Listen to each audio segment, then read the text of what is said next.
Cut that out, though. Sorry. And his face, he looks so content and so happy. 2 years into it now, almost. Cut that. Yeah, cut that part out. Start a whatnot. Start throwing up 50 cards you get for 50 cents for $1. And then there comes this thing called, you know, life. And Kiefer hit the nail on the head with the hammer. He brought it down. Like a light. Q&A, you ready?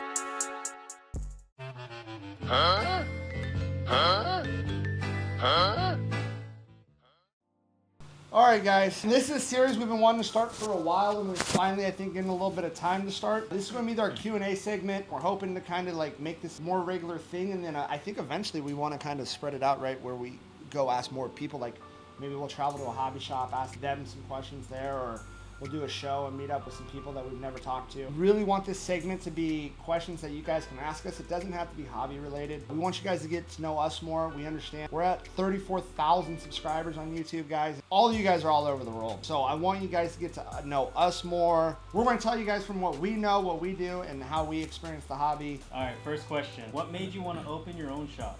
That's a Davey question. Most of What? Gotta be. What made me want to open my own shop? Most of you guys know this. I got back into the hobby when my stepdad was passing away. I got to spend the last 6 months with him. I was in a fortunate situation where my wife let me leave my job, let me take care of my stepdad. I got to spend a lot of time with him.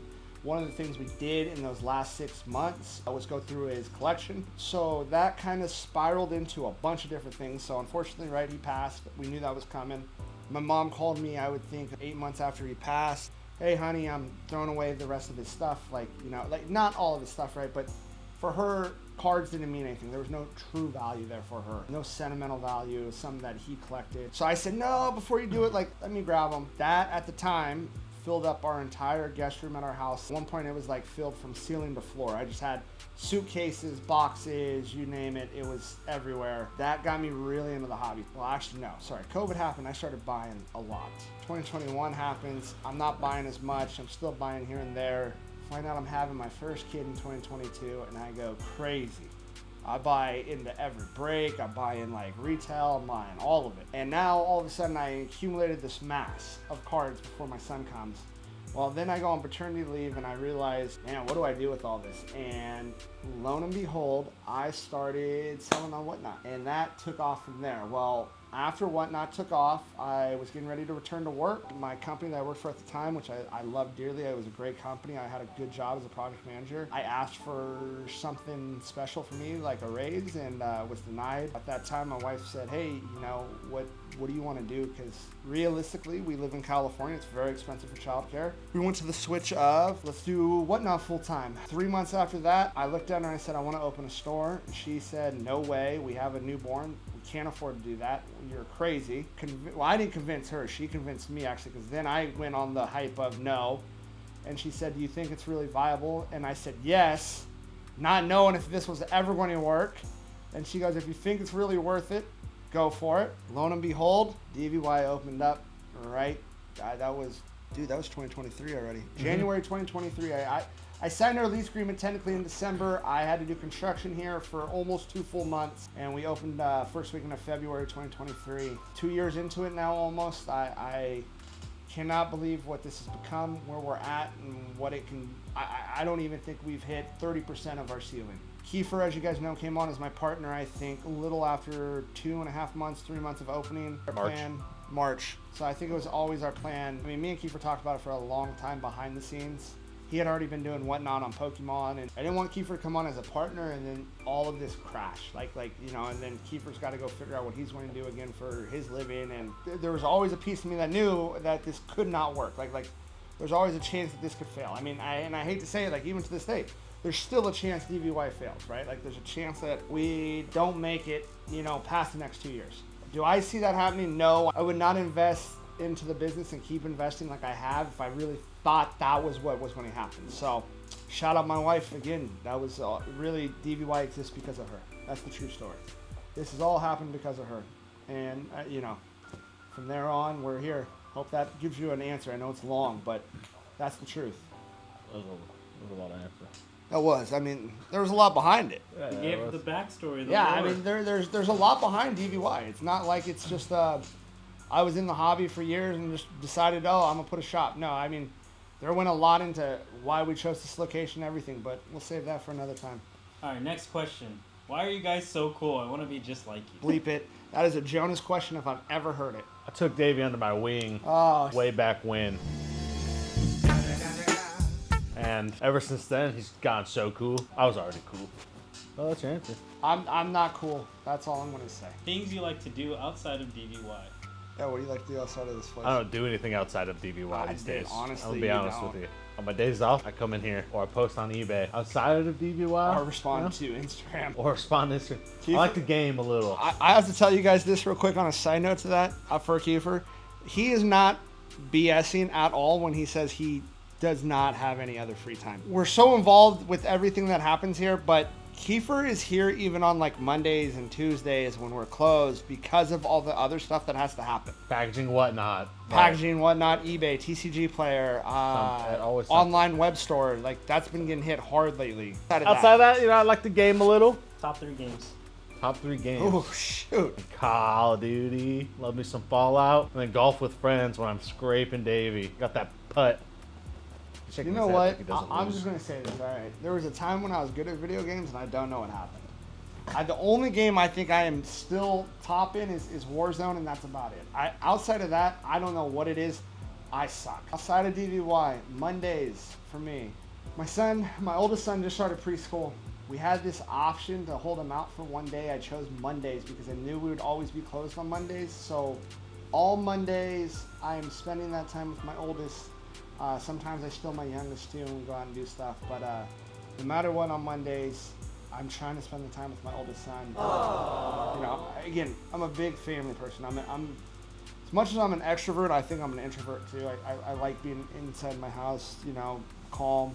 So I play video games. I think realistically, besides being here, working on eBay or TCG player with Kiefer, it's video games and my family. That's it. Dude, I have been hooked up twice later. Nah, it's Warzone, and then either Madden or MLB The Show. But I'm not playing online, dude. You're not getting me to play no ranked. I'm playing offline franchise or Road to the Show. He plays on the rookie too, like just so he crushes the computer. I don't play on rookie at least. Yeah, pro. Play on all pro, bro. Don't try to hit me with that. We're here a lot. No, I'm not done. We're here a lot, guys. That's really what we do. DVY for us right now is it. We want this place to continue booming. Full-time overtime. That is Extra literally time. All the time. Like, don't get me wrong, we try to take a few days to ourselves. So like when we tell you guys like we missed a DM or something, we are sorry. Like I don't think I can say like be honest, bro. Like what, 90, 95 hours a week here? I don't even respond to my personal text messages. And that's the truth. Like, so when we say we didn't see your DM or something, it wasn't we were ignoring you. Like, I promise you, we are trying our best to keep up with everything across the board. Just two of us. There is literally two of us. Two of us run everything. We both have to do the accounting together. We have to do the eBay together. We're trying to make sure that you guys know that we're trying to be on top of it all. So if you ever don't hear from us, please shoot the work phone a text. It is a cell phone. Send it a text. We will respond easier that way because I get them to both the iPads at home. He gets it to the work phone when he has it on him. We'll get to it. That normally gets a 24-hour response time. We love it here. Next question. Biggest hobby investment regret? You know which one I'm thinking of? Good ears, Tony. No, Wander. Remember the Wander trade? Yeah, that was pretty bad. Wander's pretty bad. We had a big Wander in grading when all the whatnot went down. Also, I'll never forget this. We had two big. This is like when we were really early still too. We had two big downtowns. We got graded: a Burrow and a Herbert. The Herbert was a 10, the Burrow was a 9. A guy that I actually haven't seen in a long time. Have you seen that guy in a while? Nope. He had three, and I'll never forget the three pretty high-end Wanders at the time. He had like a BGS 9.5 of like this Bowman Sterling auto out of 25. That thing was doing like close to, I want to say 1800 at the time. So we traded for 3 Wanders. He got those 2 downtowns. I think we got a couple $100 cash, not like anything crazy. Yeah. And I remember that Monday, it was like, boom. I'm like waking up to the ESPN saying like, oh, Wander is, taken a leave of absence from the team due to allegations of you can't say all the words. Whatnot. Yeah, whatnot. And I remember from literally seeing that, like I think I even called Kiefer and said, "Oh no, that was a big mistake. Like we got screwed." Looking at his face right now on that 2022 Topps Chrome Sonic. Ugh, brutal. Another couple players that cooked us. Desmond Ritter. Oh, yeah. Kadarius, No Hands, Tony. Oh my God. Those are some pretty bad ones. Those are my other two bad ones. The one I would say, like, I definitely lost most on Wander, Tony, and then I'd put Ritter at like I wouldn't even put Ritter at third. I'd put him like fourth or fifth. I lost my butt, and I don't know how this happened. Kenny Pickett too. Yeah, Pickett. Oh, Pickett yeah. was a big one. Pickett and Ritter are in the same. Like we lost a good amount on both of them. You know what, Will Levis, you cost me some money too, dude. You cost me some money. No one's dropped so fast. Nobody has ever dropped like that, so dude. fast. We had a downtown that went from 1,200 to 300 in literally not even a month. No, it was, I think, 2 weeks. That was wild. You guys should like literally go look at that on Card Ladder or something. It's all those memes he kept making. That was wild. Too much mayo in the coffee this week. If you didn't meme me dog. so much, dude. That was brutal. I'd say that, and then I had a Caitlin Clark slab. The Caitlin Clark I'm talking about, when I bought it, they were doing $1,200, $1,500, and $1,700. Those were like the last three true comps. When I went to sell it only a week later, the last three comps were $580, $590, and $615. How a card goes from $1,200 on the lowest to $500? That's wild. That's what I mean by, guys, just realize comps are out there. Look at your last comps. Like, literally. Yeah. I had a Saquon downtown. It finally hit 500. Next two people after that, 300, 320. Why? You left $100 on the table. And just like no, right? Like if you have an eBay account and you are like new, like, and I'm saying like even like my account, I don't like to risk auctions that much. But you're under 1,000 sales on eBay, please do not be like, hey, you know what? I got a zebra die cut Saquon. I'm gonna auction this off this week. And also know there's prime days to auction stuff off. Like your auction should end Sunday night, Saturday night. What are the easiest cards to move? Cards in the range of 200 to 500 and above, or cards 100 and below?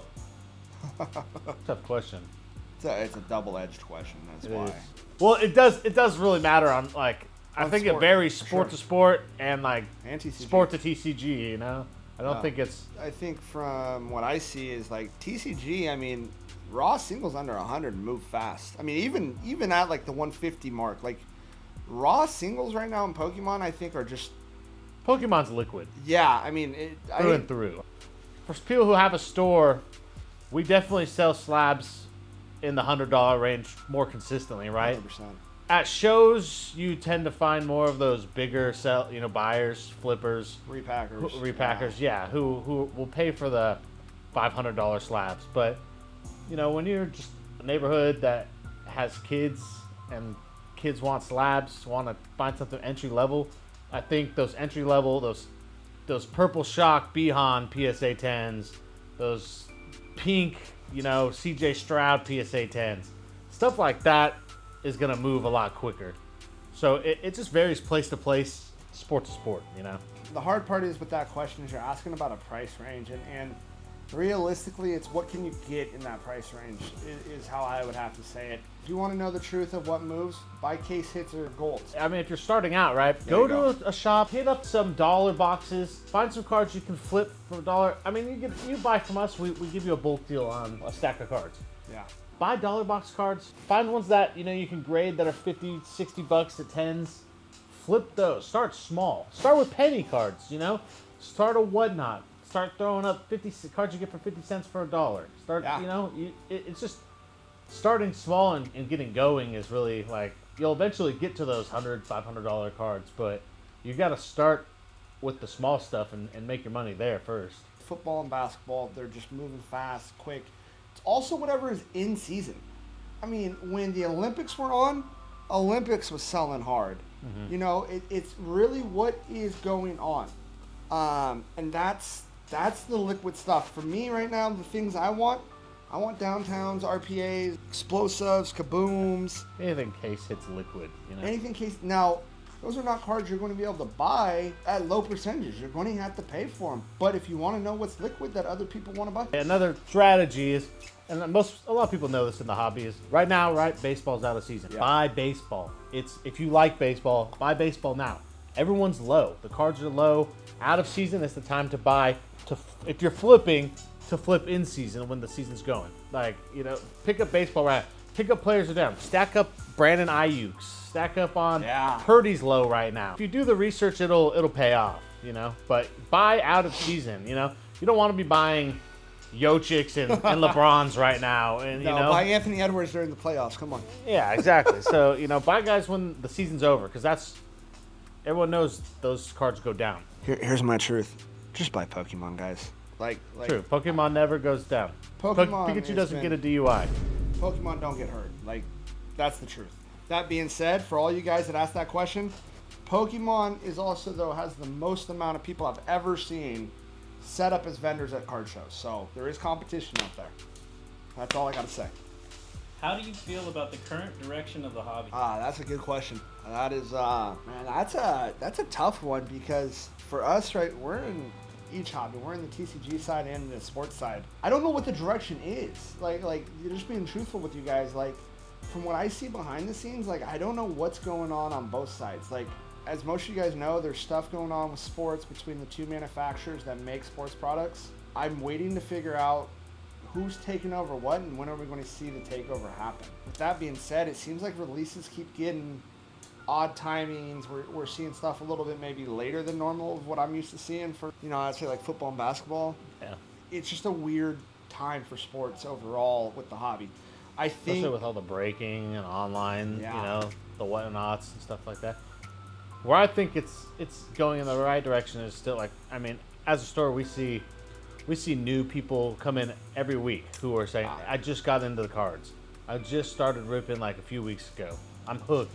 It is addicting. Everyone knows that, But I think that is a good sign that we're still seeing new collectors, people getting back into it who collected when they were, in the 80s, 90s, just starting to, get into the modern stuff. I think that's a good sign in terms of where the hobby's at, Of course it's not, you ain't selling Trey Lances for $20K like in COVID. Yeah.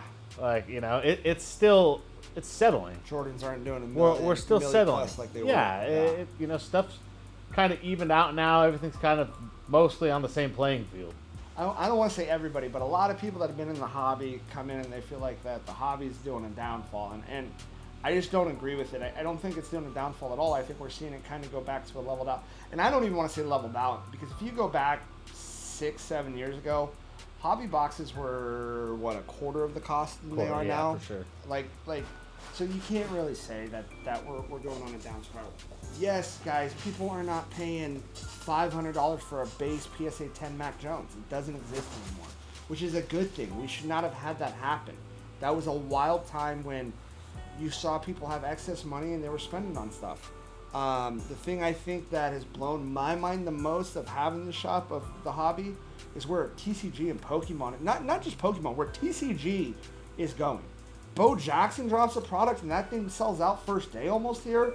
I mean, Pokemon sets, we're getting pre-orders out the wazoo. Disney, Lorcana has been blowing up. I mean, the TCG market right now, which when we looked at opening the store and we did a business plan, TCG was only predicted at a 3 to 7% growth, and sports was predicted at like a 10% over the next 25 years. I don't know how that's possible, because it feels like TCG is blowing everything out the water right now, and that's awesome to see. So my opinion of the current state of the hobby, if we're talking sports, we're good. We're seeing it go back a little bit to a time that it should be, where you're not just seeing insane prices. You're seeing a cool, unique set of hobby. Well, distributors, the price could come down a little bit, It could get a little more people into it, but, Yeah, you're seeing a little bit of some of the pricing people out, Yeah. And that's probably the hardest part about it. Trade day. We just did a deal with a kid that had been coming in the shop, watched his older brother do all the deals, watched his dad do deals, and now he feels comfortable at the age he can come over, talk to us, and do a trade. You name something better in this hobby than that, I'll wait. I don't care what anyone says. That's the best. That's the coolest part of this hobby. I'm watching kids get into the hobby, grow, and I preach this all the time, and I think you guys know this. I think the hobby is so important right now for the youth. This generation coming up is a technology-based generation, which is incredible. I love that. But the communication, the sales, the old school door knocking, hey, I got a candle from my fundraiser, is like almost obsolete. And I think the hobby really introduces that back to them. They get that sense of communication and what a no is, how to negotiate. And to me, that's vital skill sets for day-to-day life. Hobby's good. Hobby's great. Keep it going, guys. I think, don't get scared. It's a great time to get in it. Are you hiring? No, not right now. We are pretty booked up for what we do have. As we were expressing to you guys, it's really me and Kiefer for a reason. We're still working on the side of where we can afford to hire more staff. What's your favorite and least favorite part of owning your own card shop? God, I don't think I can. The answer is I don't think I'm allowed to answer. My favorite part is the community. My least favorite part, I might get in trouble for, so I'm not going to talk about it. Oh man! But the community part, having our regulars, seeing our regulars, seeing how their collections have grown, that's probably the best part of owning the shop. My favorite part of owning the shop, I get to do a hobby for a living. And again, right, I haven't quite made a living yet out of this, but I literally get to do a hobby for what I'm hoping will be my living for the rest of my life. And I think that is probably the coolest part. I mean, again, right, that's thanks to the community, so don't take that away from me, please.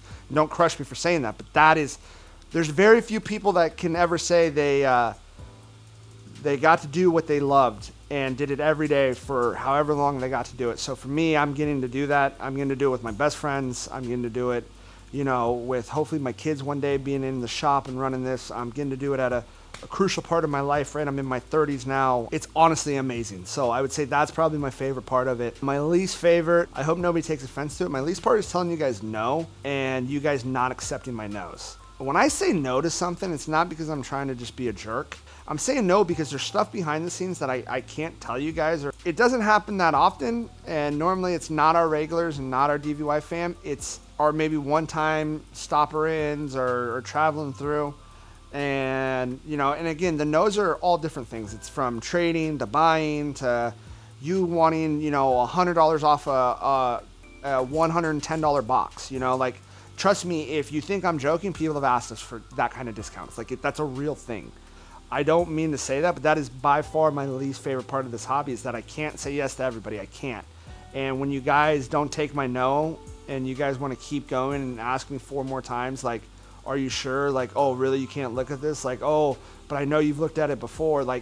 It's not that I don't want to say no. I'm just saying it because I need to say it. There's financial parts to this business that, I don't think you guys will ever truly understand of how crucial they are that I have to hit for us to stay open. And when I say no, sometimes that's a part of it. Ask me, hey, man, can we schedule something else? Kiefer loves saying no. I don't like saying no. Someone's got to say it. That's fair. Do you guys think you'll eventually start having more variety of Pokemon packs? Yes and no. I mean, let's just be honest about one thing. The business of DVY is mine and Kiefer's. Okay, what that means is that there's 2 guys that have to put all their financial means into this. There's no distributor out there that has XY, Breakthrough, Base Set, Fossil just sitting around and goes, hey, you know what, man? I know you can make $1,000 on this box. Let me sell it to you for $500 or $600. Doesn't exist. So that means I have to go to a secondary market, guys, and find it on the secondary market. Then I have to know that I can trust the seller that's selling it to me to know that the pack's real, it's never been resealed, it's not been tampered. And at this current state financially where I'm at, it just doesn't make sense. I'm being honest with you guys. It doesn't make sense to go out and buy $500 packs. It doesn't. And I just mean to say it that way. Does that mean we're not ever going to carry it? No. And sometimes you can come in here and see us have $50, $60 packs of XY or Evolving Skies and stuff like that. But right now, with what distributors supply and what we can get, you see it on the shelves every day. Yeah. We are constantly looking to get other packs But those are stuff that is not a walk-in. And unfortunately, I think it goes back to our earlier question of what do we do outside the store. We are constantly looking for other stuff like that. But with our limited time, those are hard to find, and those are hard markets. And it's more driven towards the kids, what the kids can afford. Sometimes prices of even modern packs are kind of high, right? Surging Sparks, we've seen a huge price increase. And, you know, when distributors raise prices, we have to raise prices. So, you know, it's not that we want Surging Sparks pack to be $7, $8, but when you're buying a booster box at $200, the breakdown, we're really not making much on it. If I'm being honest with you. Like, honestly, guys, if you're hunting that kind of stuff, we'll help you get it. Like I'm not saying we can't help you get it. Like we have connections. We have plenty of people we can call. But again, if you're looking for the instantaneous of like you can go down to your local card shop and pull that. Not every card shop even has that stuff. I don't even think some do, but like you know, most shops around us don't even have that kind of stuff. So there you go. What is the most valuable card you have? Most valuable card in my personal collection is, I don't know. I have like a Kobe that's like $1,500. I think Kiefer's sealed wax collection is absolutely wild. I have a lot of sealed wax. It's nuts. Sealed wax is a good way to go, guys. Sealed wax always up. When you can't get that product anymore, it always goes up. But my personal most valuable card to me, I mean, I did grade a bunch of my old Pokemon from that I still had, surprisingly. Crap grades, right? 4s through 9s. Stuff I pulled when I was a kid. The fact I still had some of it made it pretty, you know, it was cool to grade and see that I still have some of that stuff that I pulled as a 7, 8-year-old, you know what I mean? But outside of that, probably my first edition PSA 10 Dark Blastoise. That's probably my most valuable card. To me, and maybe value-wise. I'm a big art card collector, so I think that's a hard part because like I'm really into art cards, and those are up to interpretation, like really what their values are. Biggest DVY card right now is none other than Victor Wembanyama's Bowman First Auto out of 75 PSA 9. And our next biggest, I guess on the TCG side, is probably our Ooh, I Top forgot Chrome about that. Spectra Charizard PSA 10. Yeah, that's fire. Stop auctioning that off for low, guys. I'm sick of seeing that. They were doing 3K. Why are you selling it for 1,500? Yeah, that made no sense, guys. I won't sell for that, so I'd rather just keep it in store. I would too, because the pop count on it I think is less than 50 still. Under 100. Oh, is it under 100?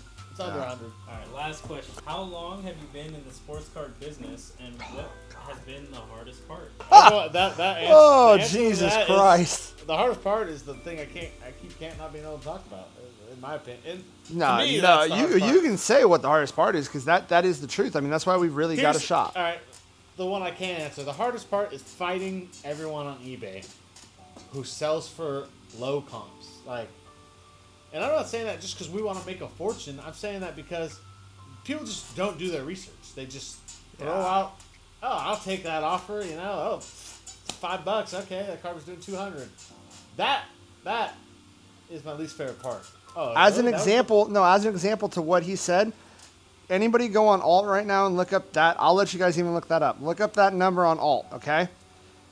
That is a prime example of what he just talked about. You want to know what the last one says on Alt?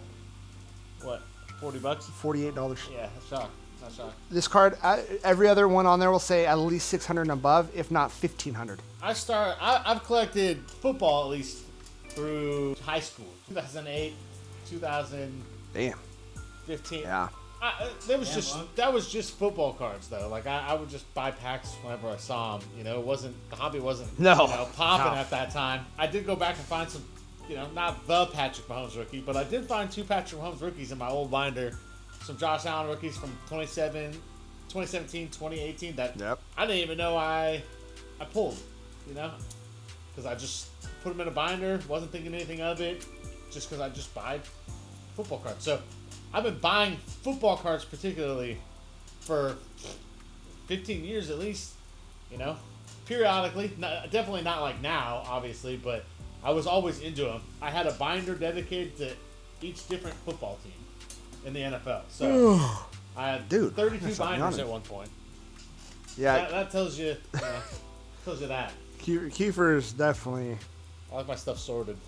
This is what I'll say, and I say this all the time to, I think parents, grandparents, a lot of people come in and ask me this, is like, my kid got into collecting, or my kid's fallen out of collecting, or my adults got out of collecting, or gotten into it. For me, I'm kind of the similar story of what I share of how people get into it and get out of the hobby is there's like a 3-step process here. I'm similar to this. So I collected cards as a kid. Yes, I went down to your local card shop, couldn't wait to get cards. I remember getting Pokemon packs at the gas station. I was much more Pokemon growing up. One of my best friends since kindergarten, Lakeman, will tell you I used to throw Pokemon cards off the top of the playground, which now I'm like, God, what an idiot I was, because that was base set for sure. And then, you know, you get into baseball as you play baseball as a kid, so forth. And then there comes this thing called, you know, life. And for me, that was my junior high era. I kind of fell out of cards, and high school happens, and you're playing more sports, and you're, you know, meeting the love of your life. Met my wife in high school, right? And so moving on. And after that, it goes into being an adult. And like for me, you either fall back into love or you just stay out of it completely. I fell back into love. I think it happens for 3 things, right? Like for me, it was a family passing, but I think the 2 other things is 1, family passing happens. 2 is your mom, grandmother, someone calls you and says, hey, get this box out of my house. And it's a box of cards, right? And you go back and you refine that love or kindle it, or you go, God, I haven't seen this card in forever. I wonder what the hobby shop would tell me. You walk into a hobby shop, they hopefully give you an experience of a freaking lifetime, and you get back into it. A third one there is that fall back in love with it because of a player. What we see, I think, probably the most is your kids get you back into it. Cannot tell you how many parents we see that are back into this hobby because their kids are really into it. And I love that. Like for me, right, like I want to share my whole hobby with my boys. I mean, there you go. I think that for me sums it up. I guess shout out for me now. I mean, I'm going on almost 6 straight years of just nonstop doing dumb things with cards. Even today.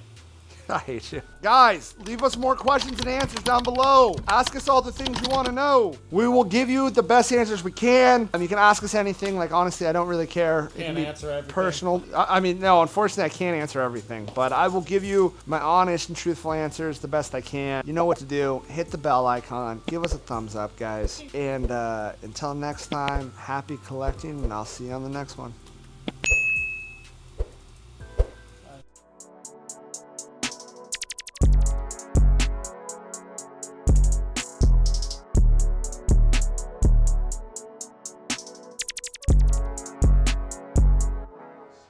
Cut that part out. Yeah, cut that part out.